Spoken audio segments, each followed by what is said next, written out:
You are listening to This is Oklahoma, hosted by Mike Hearn, telling stories of Oklahomans and those that have made it their home. This podcast is presented by the Oklahoma Hall of Fame, telling Oklahoma stories through its people since 1927. Follow them online at oklahomahof.com and definitely on Instagram at oklahomahof. Let's get into today's episode. What's up, guys? Welcome back to another episode of This is Oklahoma. Mike Hearn here, your host, back with another episode down at the Oklahoma Hall of Fame today with Neil and Alex. Talk about, I guess, being adventurous, going around the state, learning things. It seems like you guys do a lot more cool stuff than most people who sit in a classroom learn, and I'm all about that. Getting out, a lot of kids, need to get out more than spending time on a PlayStation, which is not how we grew up, is it? But it seems like a lot of kids grow up now. But I'm sounding super old by saying that. But gents, thank you so much for joining me. Excited to hear the story. Thank you for the hat and the t-shirt and the sticker and the mug too. I mean, thank you. That's awesome. I really appreciate having that. Thanks so much for having us here. Especially it's April and Autism Awareness Month, and so I appreciate you having us here and an opportunity to share our story. You guys were at the Capitol yesterday. Was it yesterday or a couple of days ago? On Monday, there was a Autism Advocacy Day. It was our first time to actually be in the Capitol at all, but first time to participate in that event. Yeah. And we had a table where Alex was able to meet a lot of people and share our story and kind of tell everybody a little bit about what we're about. Yeah. So the pages you guys have is Okie School of Adventure, right? And that's on Instagram at Okie School of Adventure, YouTube, and all the socials. Right. Talk about feeling old. My daughter laughs at me when I try to do Instagram. So most of our content is on Facebook, and then also on YouTube. We started making some videos. We'll kind of talk about how we got to that. What did you have to say, Bud? So we're just gonna split into two parts. Yeah. The interview with Dad and then interview with me. Well, once you hang out here, you might have to help remind me of some things. Yeah, you have to weave together on this one because I want to learn, and we got learn a lot about this and tell a lot of people about it. I guess starting out, tell us a little bit about kind of your story and how this kind of comes together. Okay. Well, to start with, I know the best way for me is at the beginning. And so when Alex was little, we had a couple of indicators that maybe there were some things going on, but some of his milestones he wasn't quite reaching, and some of them he was just pulling out of the park. And so we would just try to stay kind of patient with things, but then we could just kind of see how things sorted themselves out. But as it got closer to 3, we started seeing more professionals, and Alex ended up with an autism diagnosis, and that was good for us because we kind of had a plan or an idea of some more of the resources or things that we could go do. And at the time when he was 3, he was almost nonverbal, which if you would have told me when he was 3 that whenever he was 7 he'd have his own YouTube channel, he's hosting videos, I would have been I'd have been over the moon, and I'm over the moon now. But at that time we were just worried if he would ever talk at all. So he was the hardest working man in Oklahoma for a period. He had 2 or 3 speech therapies a week. He had occupational therapies. He was doing a lot of work.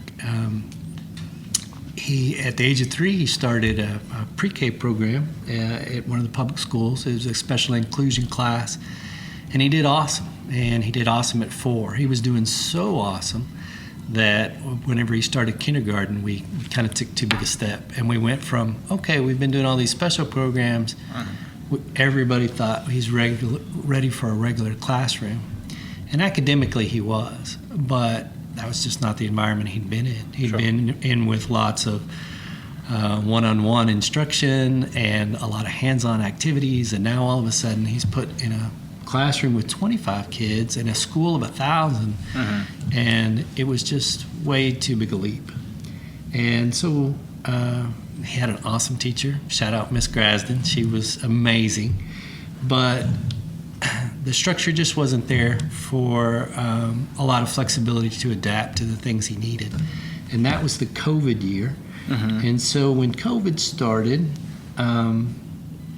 everybody, we were forced to adapt to learning at home. Yeah. And that got us thinking, okay, maybe we could do this. Maybe this works out. And at the same time, he's learning at home. My wife's working from home, and my daughter, who is a teenager in high school, she's trying to learn at home. Yeah. And all of a sudden our house got really crowded. And so we discovered that we did best if we just got out of the house to go do things. He would still do some regular classwork on the picnic table somewhere, but we would make it fun going somewhere else. So that was the end of his kindergarten year. And as first grade came around, we thought, okay, we're going to try this to just stay at home and not go back to public school. And by that time, my daughter got her driver's license. She didn't need me running around. I started off what was going to be a leave of absence from work, but ended up just becoming a stay-at-home dad. Yeah. And our plan from the beginning was we're going to hit the road. If we can homeschool, we can do it on the road. Right. So we bought a tent that we could strap to the back of our truck.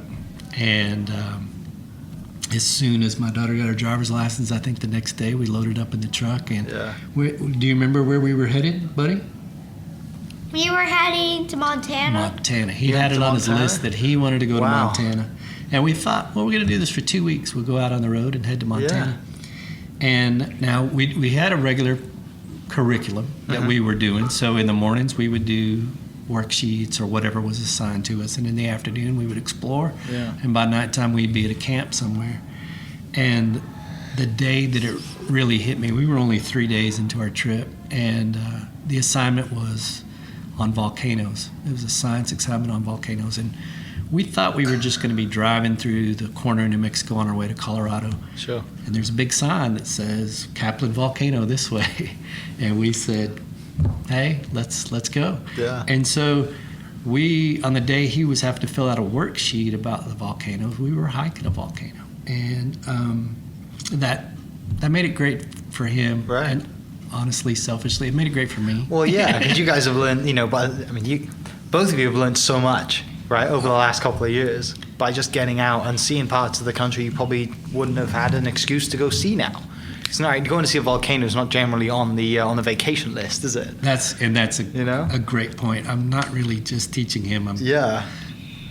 I've discovered I did okay in school and went through university and everything, but I never thought of myself as being a lover of learning. Right. And same. We're in the same boat. All of a sudden, did enough to pass, and exactly. I never really cared about history. I didn't really, and it's just like now it's amazing how fascinating stuff is now, right? It's just like when you were 16, you're like, I don't care. Exactly. Yeah. And so for him, he's getting that experience. I'm not the world's greatest teacher, and I'm never gonna be. Mm-hmm. But if I can impart to him a love of learning, and the skills to where he can adapt those. Yeah. And so it's not always about outside things too. I'll divert ahead to a different trip just because I want to make it seem like it's more than just going on hikes. Right. We one morning we were in Montgomery, Alabama. This is on a separate trip, and we went into Montgomery to go learn about some history. Yeah. And like you, history was one of my least favorite classes. Yeah. We went to the parsonage of Martin Luther King Jr., his house, whenever he was a pastor there, and it happened to be closed.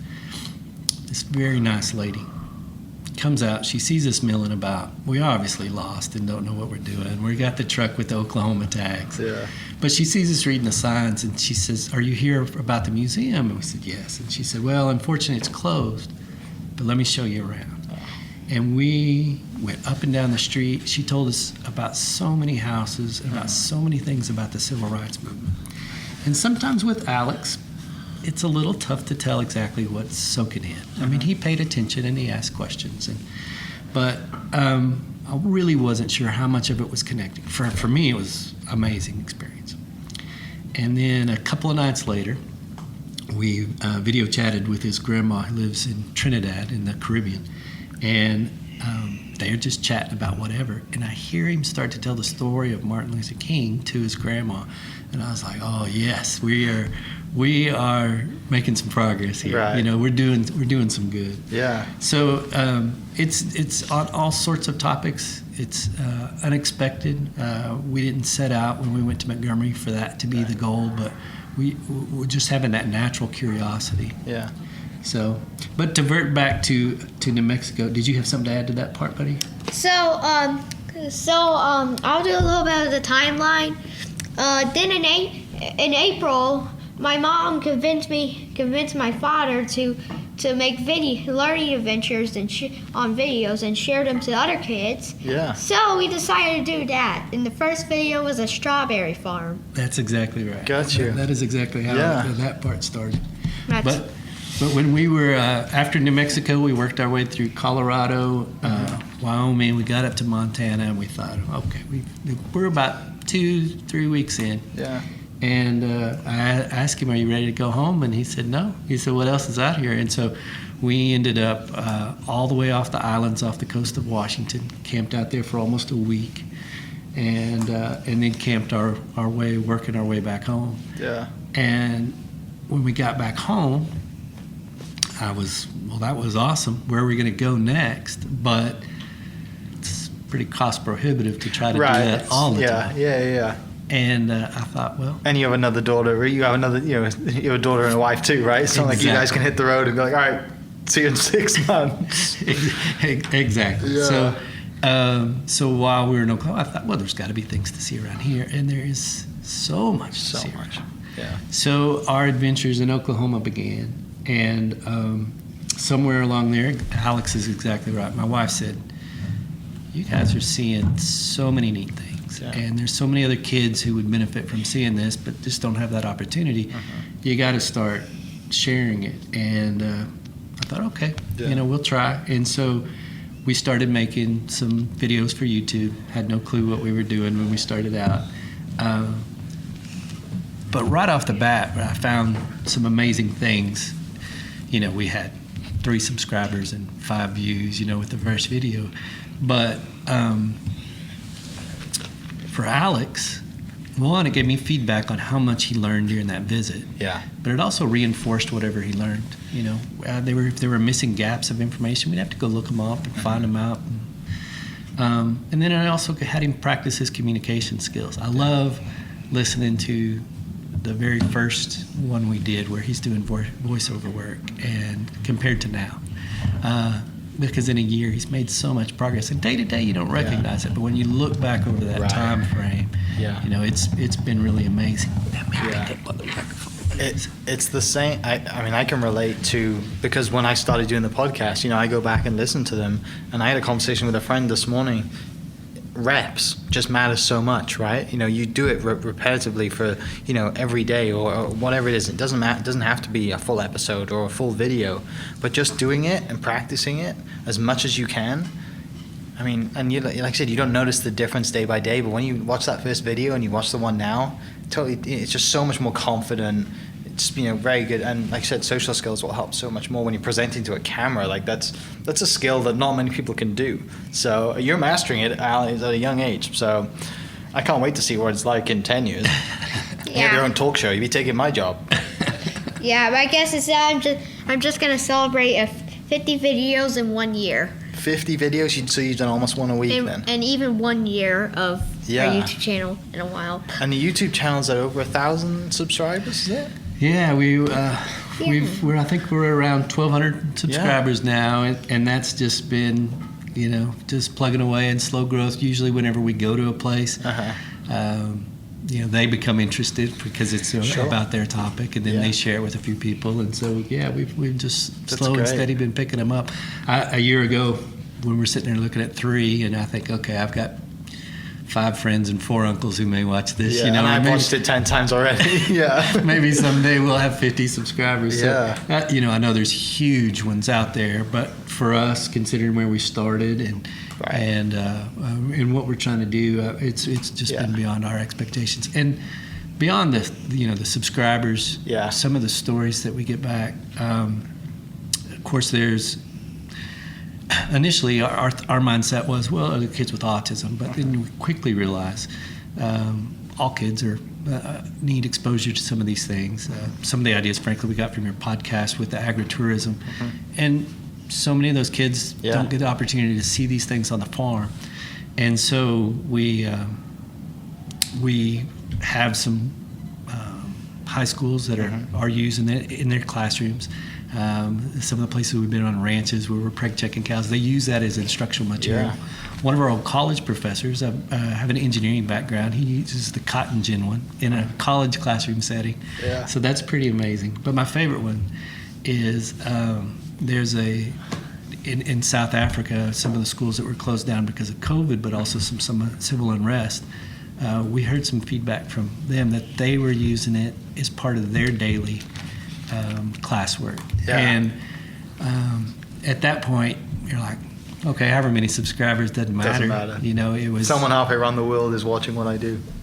And Alex, who at 3 couldn't talk, is now helping kids that we'll never see halfway around the world learn. Right. So, you know, that makes you think, okay, that's worth messing with the files and doing that. Learning how to edit and all that stuff. Yeah. No, you're right. It's the power of social media and the power of technology is amazing. You know, and it's, you know, you're kind of shining a light and giving hope and a lot of instruction to people who don't have access to it, who can't just jump in a truck and drive around Oklahoma. They might not live in a state that's as interesting as Oklahoma, right? You just don't think about it. But it's, you know, when you go to that point where you're like, okay, I'd love to go to Montana and on the road for, you know, 2 or 3 months, but when you focus in on what we have here, you realize how special this state is and all of the cool projects. And you mentioned agro-tourism. I mean, there's hundreds of things to do through them.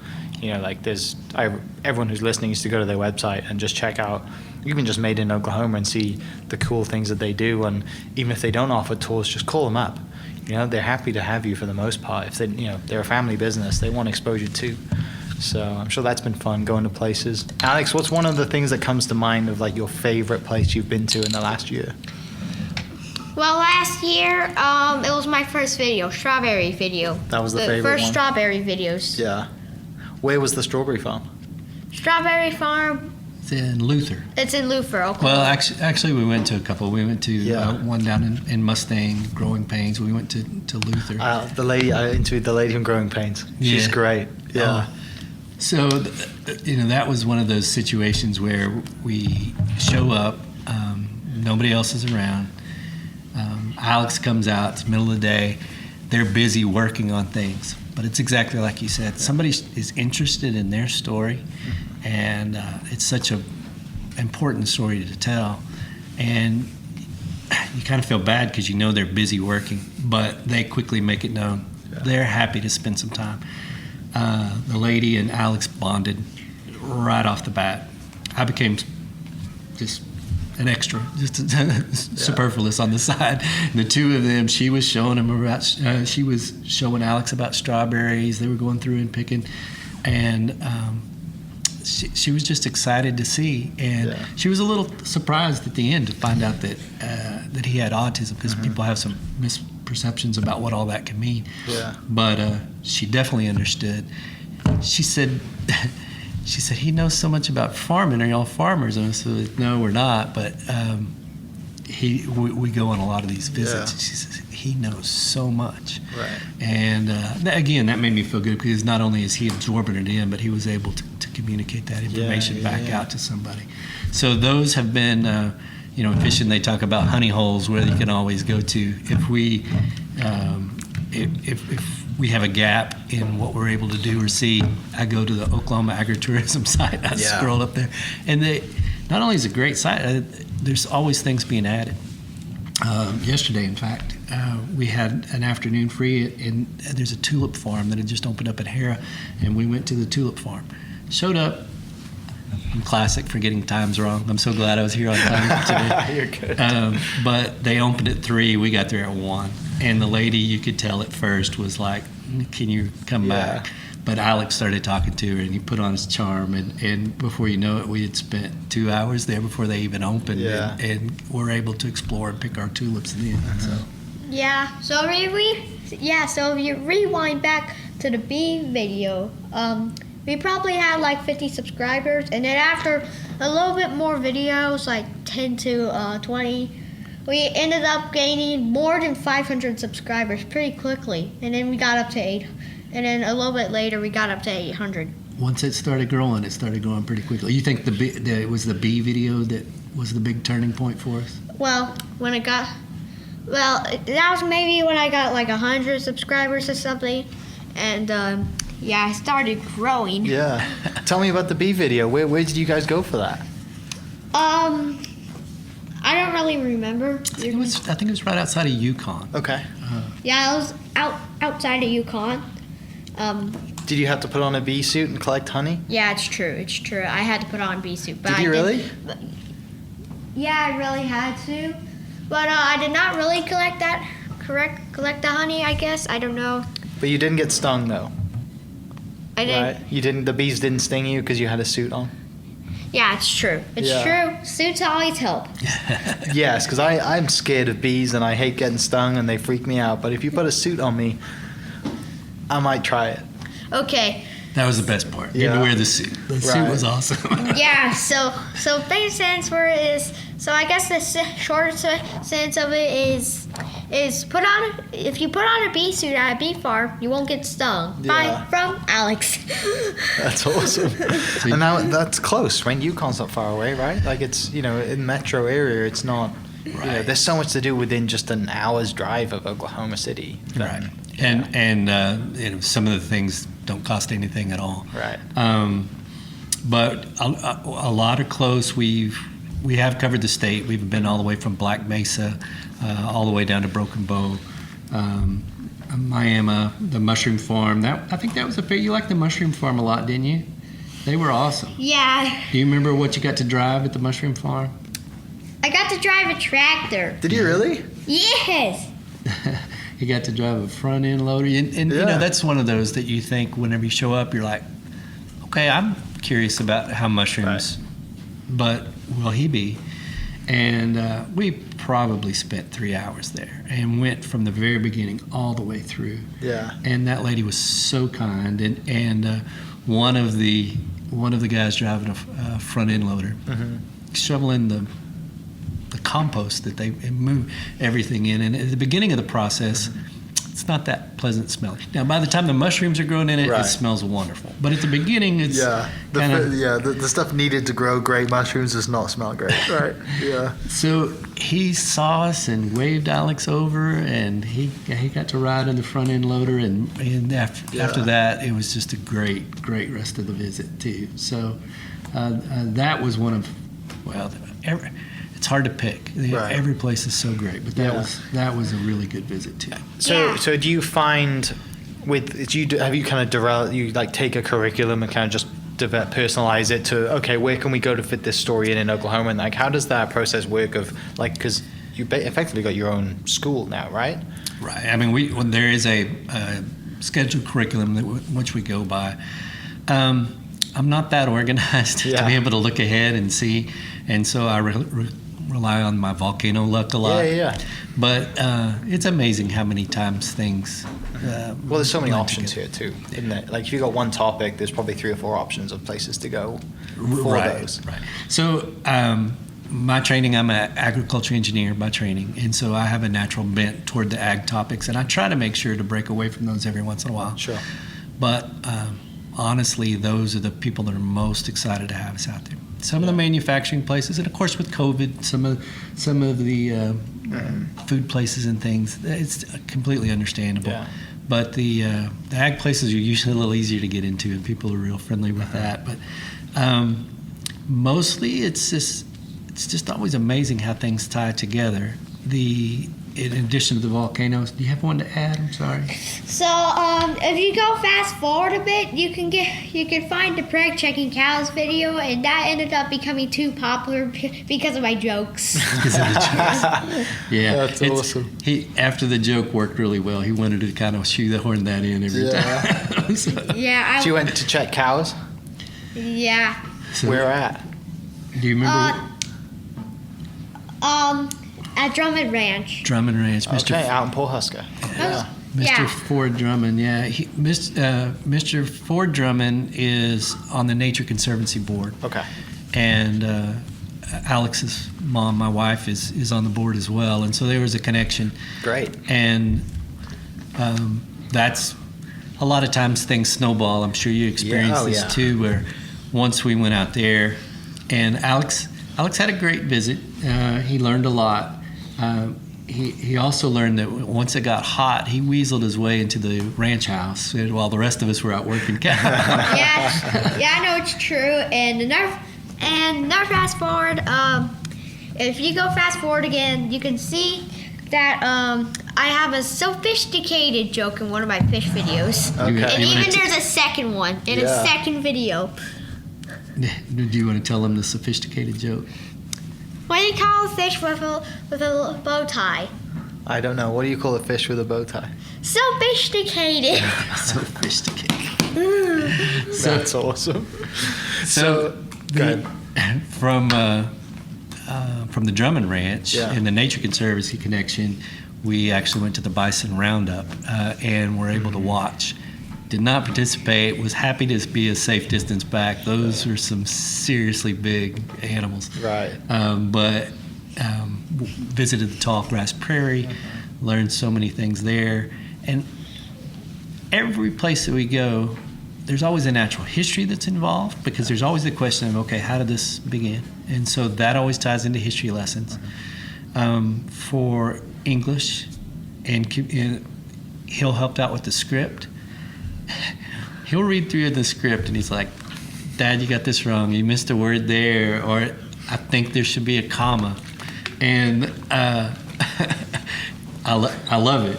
But and then of course he has to read it, which is part of a regular curriculum. We're supposed to record him reading a short story. Well, he reads stories for this all the time. Yeah.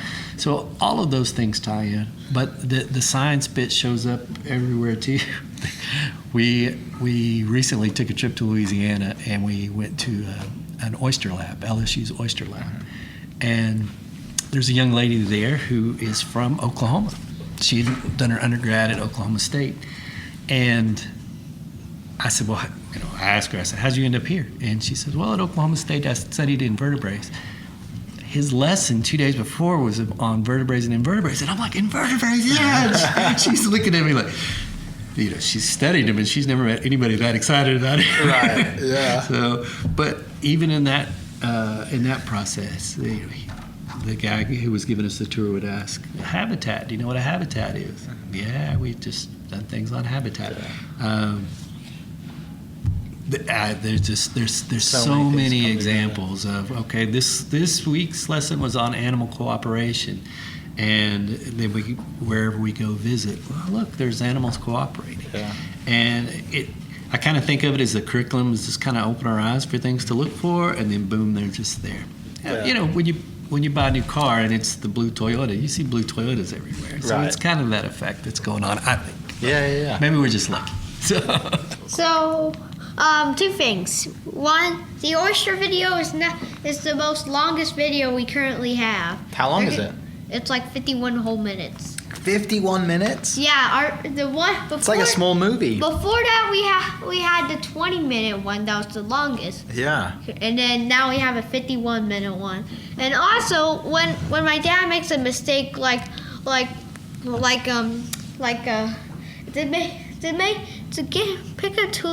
a tulip, you first have to pick tulip. I'm like, oh, you missed a word. Put the D in there. Alex, you're the one that edits everything and makes sure that it sounds and looks great. Yeah, I really want that. Also, Actor and director. That just helps me. That just helps my dad.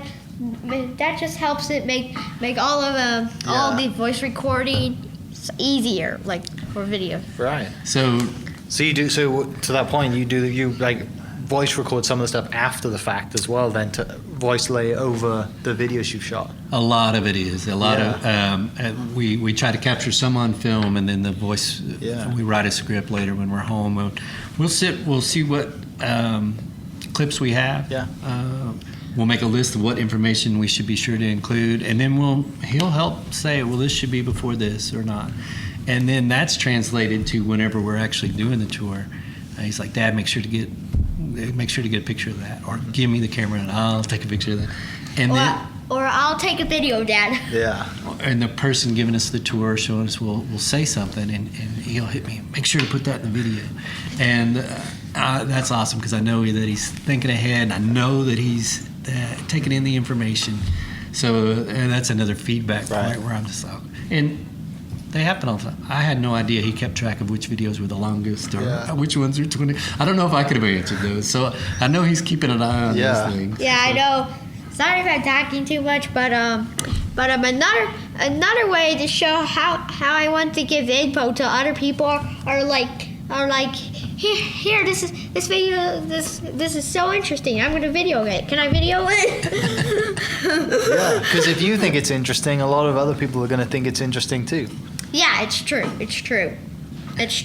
Total true. It's, I guess, looking back on when we went to school, I wish we had did something like, I would have loved to have just gone and toured around, right, and seen different places, because when you go on a field trip, you usually have the greatest time because you've actually physically seen what you're learning about. There's so much. Like you said earlier, it doesn't matter about the followers. It doesn't matter, like, you're having fun and you're building skills, right? Like, that's the main thing. And you're having so much fun doing it, right? Like, the followers are just a byproduct of you guys having a blast and developing skills and being better at what you want to be better at. I'm sure you've improved a lot doing just video editing and meeting people and everything like that too. Well, that you make a great point, and Alex reminds me of that sometimes. There's been not everything we go do we make a video about. As a matter of fact, I would say maybe about half. And there'll be times where we go to see something, and he'll see me grab my phone. It's all shot on the iPhone, and he says, "Dad, are we going to make a video on this one?" And I said, "I think so." He said, "Can we not this time?" Yeah. And I have to sit there and think, yeah, we could not. We went on trail rides down at Ardmore on horses, and he takes horse lessons now, but this time it's maybe his second time ever on a horse. And he saw me getting prepared to do it. And of course I'm going to take pictures as a dad. Yeah, of course, just to have those for record. Doesn't matter if anybody else sees them. But he's like, "Are we going to make a video out of this one?" I said, "I think so." And he's, "Can we not? Can we just ride horses?" Yeah, son. Let's just ride horses. Right. And so to your point, keeping that priority in mind of what are we really doing this for? It's fun, and I'm very fortunate.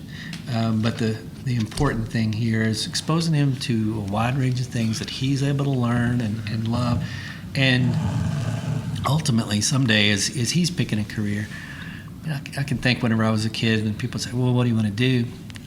I could have named maybe 4 or 5 jobs. I didn't have any idea what all was out there. I want him to know all of these things that are out there so he can truly find what inspires him, so he can go that direction. What, buddy? I'm sorry, I'm talking too much. Your turn. So I forgot. Next time I'll stop faster. Thank you. But thing is that I actually remembered. Okay. Thing is when I say, "Can we just not make a video right now?" is because I just really want some breaks from making them. It's important to take breaks. It's important to take not get breaks burned out. too. I even take like 5-minute breaks while my dad is trying to do some more voiceovers for me on a video. I do that with my wife too. She doesn't like it very much. Take 5-minute breaks when she's talking. When she's talking on a live stream, I guess. What is your guys' kind of plan going, for the rest of the year? Is there any other places that are on the? I know you say you don't generally plan out stuff, but is there places you want to go to that in Oklahoma or out of state? So, as we're in early April-ish now. His curriculum is supposed to go through till May, and so, but he's already finished his social studies.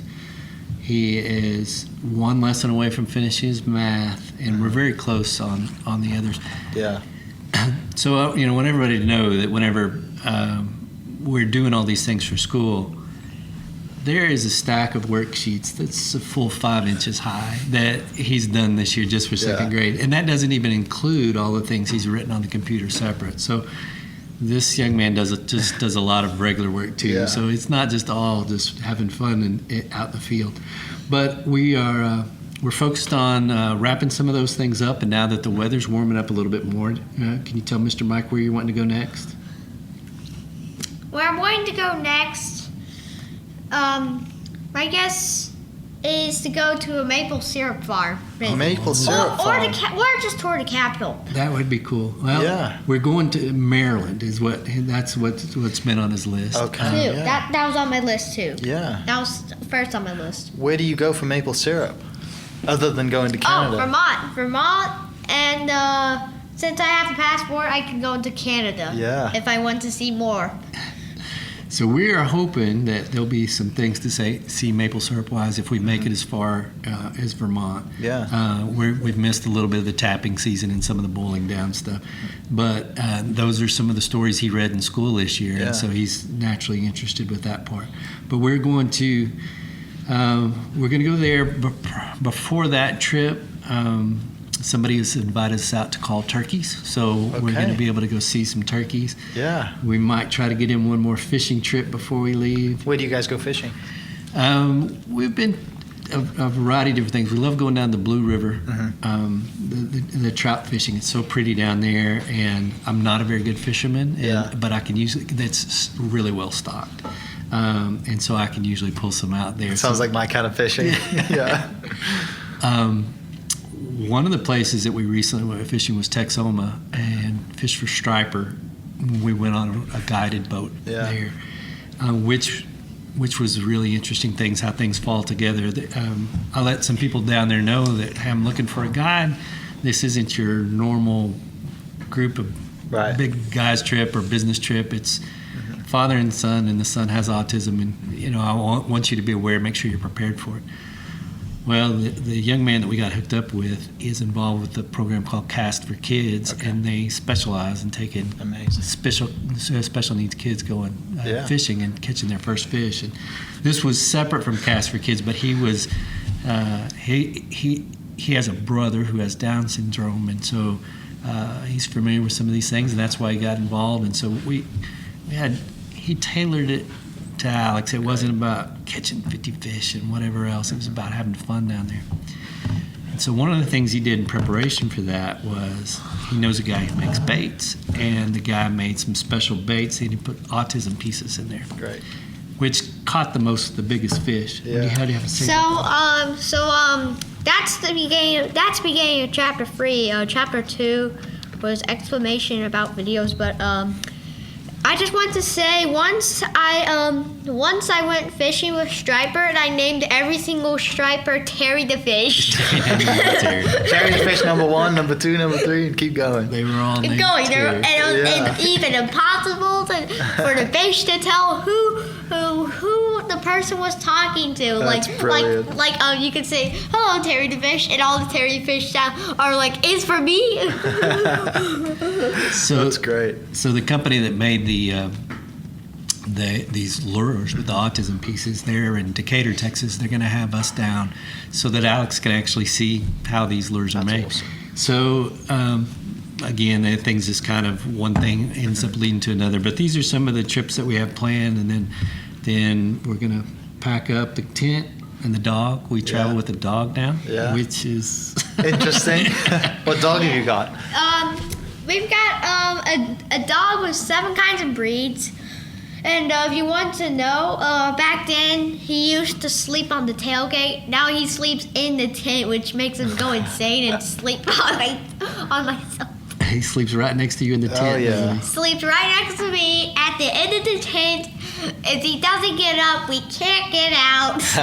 And we tried a new way of getting him up there. It actually worked. We don't need to lift Murphy up and toss him in the tent again. So Murphy's the dog. We actually got him on one of our trips. We picked him up in Illinois, and as a pup. And he's a year old now, and I thought, what dog would not love this life? Right. Murphy does not love it. He wants to be a house dog. Murphy's so bad. Murphy is Chapter 3.1, Buddy Fart. Murphy is a big fan of heating and air conditioning and sitting on carpeted surfaces.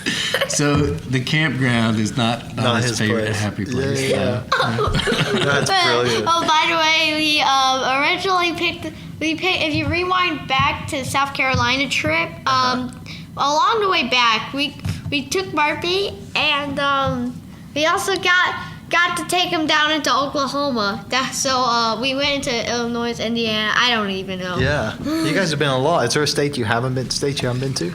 How many states have you ticked off? Do you remember how many states? Took off about 37 to 45, maybe something like that. And when I looked at the map, there was no California or Nevada. Okay. I know we would do those later in the future, but then that's when I looked up in the Northeast, and I was like, well, time to go to the Northeast. Yeah. You guys have been pretty much everywhere then. That's part of why he's picked Maryland, is because Gotcha. those Mid-Atlantic states and North, those are most of the ones that we've missed. But Yeah. I think the count's at 38 Okay. now. And in the last year, And that's since COVID. So the last 2 years since COVID. I guess it's longer than that. So it's been all the way from those islands off the coast of Washington all the way to the beaches in South Carolina. Amazing. We've camped in 100-degree weather. We've camped in 20-degree weather. Yeah. We even camped in the 85-degree weather. I don't know. That's a little better. Yeah, somewhere in the middle. that sounds a little better than 20-degree weather too. What finishing up? What are kind of like the things that you try to get at? Like you want when people come to see you, they know they watch what you do. What are the things that you kind of lessons or you want to teach others and get across to people that even if they have never heard of your stuff other than listen to this, like what's kind of the other than obviously the goal generally is to develop skills and learn history and social skills as well, but that people come to you as well for a lot of other things.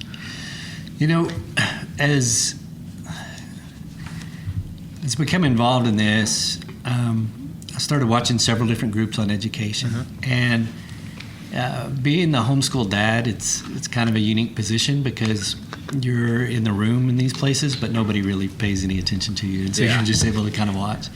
So we follow groups that are homeschool groups.